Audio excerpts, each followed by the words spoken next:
The video you're about to watch I shot about a month and a half ago before Christmas, in between hunting seasons, showing you all about how we use these bags as insulation in the pig houses and as windbreaks to help them get through the cold, windy winter.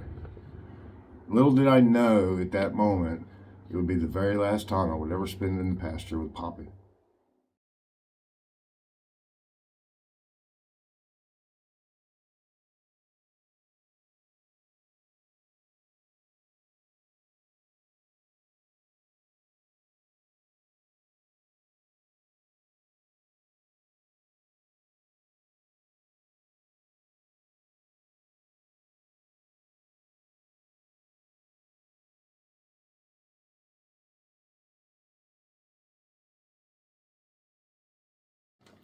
And Poppy was one of the OG pigs, we like to call here, the originals. She was half of the very first breeding pair that we ever got here at Hematitehomestead Kunekunes back in 2018. Unexpectedly, surprisingly, sadly, passed away in her sleep the night that I made this video. She was a big part of starting our Kunekune journey here at Hematitehomestead. And Poppy, we miss you, girl. Frigid temperatures out here on the Kunekune farm. Not expecting temperatures above freezing today, but I've got to spend some time to catch up on a lot of chores that I haven't been doing because hunting season absolutely consumes me. With late seasons approaching rapidly, I've got to spend some time getting caught up on some of my farm chores I've been neglecting so the farm manager doesn't fire me.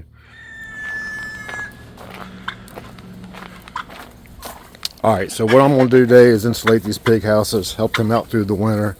We'll do something a little bit different this year than what we usually do. I'm going to repurpose all these bags we've been saving bags of feed. And I'm going to staple them up inside the pig houses, use them for a layer of wind block, and provide a little bit of insulation for them. So let me get these bags all loaded up in a tractor and get out here to pasture.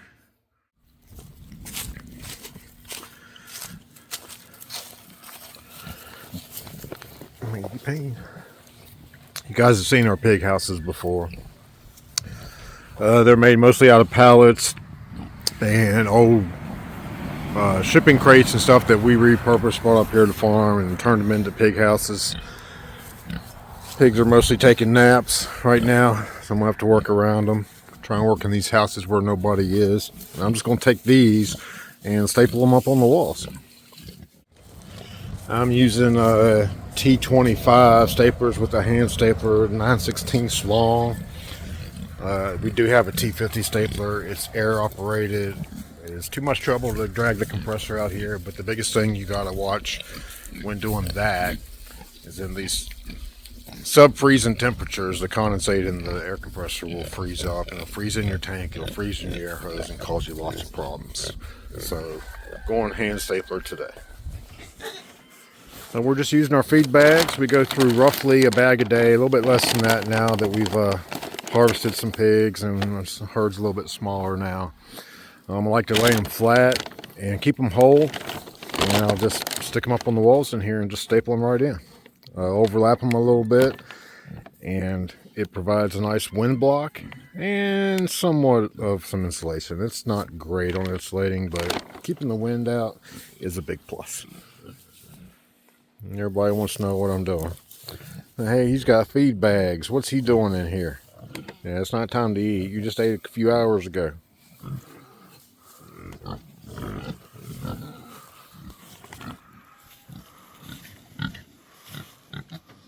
There's a nice shot before what this pallet structure is going to look like beforehand, and I'll show you what it looks like after.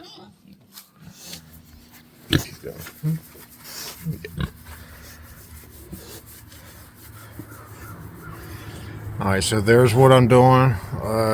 Not videoing the process because I'm out here alone and my gimbal's not operating right now, so not getting any footage of that, but just laying them flat, stapling them up against in this house, the pallet structure. We have taken hay and stuff down in here before, packed them real tight. That works really well as both the insulator and a wind block. But we've decided we have these laying around. They're obviously not free because we have to buy the food. But repurposing something that would otherwise just go in the trash. And that also reduces, hay costs a lot of money. So stuffing it in these walls is costing us a lot of money that could be going in these guys' bellies over the winter. Ain't that right? You like to eat hay? Mm-hmm. So when I get to the edge over here, I instead of starting at the back here and having a lot of overlap here, I still have an overlap here, but I kind of rolled it around the edge here so that I can not have an air gap where air can get through here when the wind blows. And the wind blows pretty mildly through here, especially recently, so that will prevent air from coming into the corner. And then I'll just start my other bag right here and do the same thing all the way around.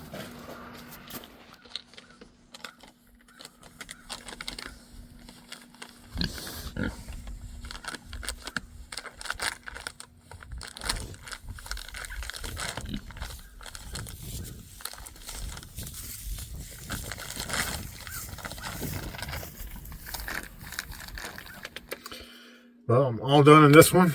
Pigs came in here, see me a couple of times, and made it a little difficult to do this. But there it is. And this house is an old crate, and you can see on the top here, it had small cracks in it, but nothing like those pallet houses. So it was letting wind go through. The wind was howling through here when I was in here putting this up, and I noticed a considerable difference as I worked on it and got it all closed in. And totally blocking all the wind out of here now. And that's the goal. These pigs are well equipped to handle this cold weather. We just, want to do our part to try and help them out with it. You can see all these girls down here taking an afternoon nap way down there in the pasture, right out in the elements. It is breezy and cold, but the sun is out and they're probably enjoying that. So we just like to help them out all we can. They probably don't need us to or anything like that, but we'd like to make an effort. Alright, I'm all done. I didn't do this house because it's all pretty well closed in with T111 siding. This one was one of our very first houses. We actually built this one. This was an add-on with pallets, and I closed it all in with the feed bags. Keep a little bit of wind, and yeah, you're going to say the wind goes right in here. And this will give me a little bit of relief. Most of the time the wind crosses in direction north-south where the road runs. You saw me inside of here. We did this one.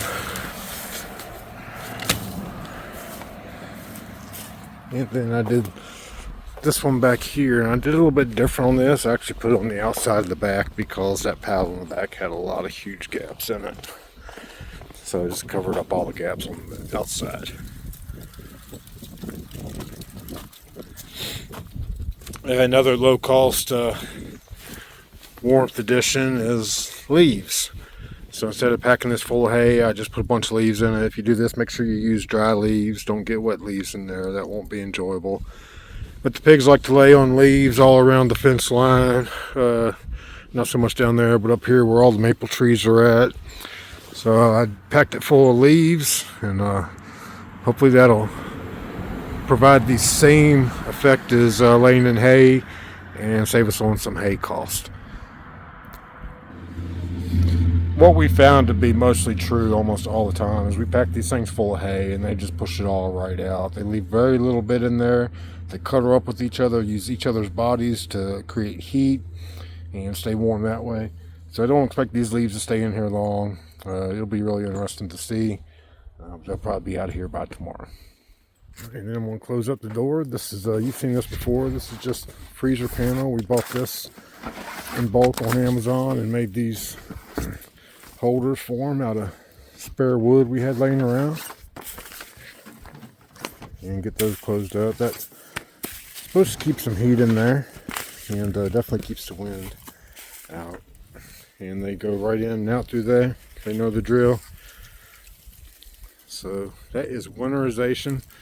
These pretty girls all laying down there at the end of the pasture right now, taking a mid-afternoon nap. All right, that's Hematite Homestead for today.